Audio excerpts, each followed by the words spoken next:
এবারও লন্ডনের প্রতিযোগিতায় অংশ নিল হাজার হাজার হাঁস। রাবারের তৈরি হলুদ রঙের এই হাঁস বৃহস্পতিবার ছেড়ে দেয়া হয় লন্ডনের রেডেন্স ক্যানেলে।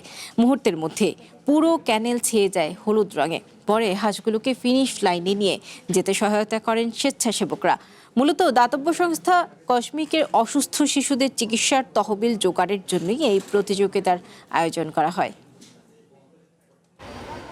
প্রতি বছরের মতো এবারও লন্ডনে আয়োজন করা হলো হাঁস দৌড়ের প্রতিযোগিতা। বৃহস্পতিবার এই ব্যতিক্রমী আয়োজন করে দাতব্য সংস্থা কসমিক। তাদের লক্ষ্য অসুস্থ শিশুদের চিকিৎসার তহবিল সংগ্রহ।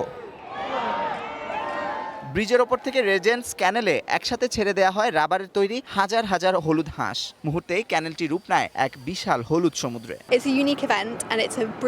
আমাদের কমিউনিটির জন্য এটি চমৎকার একটি অনুষ্ঠান। আমাদের সাথে অসংখ্য মানুষ যুক্ত আছেন। এরা সকলে এখানে অংশ নেওয়ার সুযোগ পান। প্রতিটি হাঁসের জন্য খরচ মাত্র 4 পাউন্ড। এটি আমাদের জন্য শুধু তহবিল সংগ্রহের মাধ্যমই নয়, বরং এটি কসমিকের সাথে সাধারণ মানুষের অংশগ্রহণের উৎসব।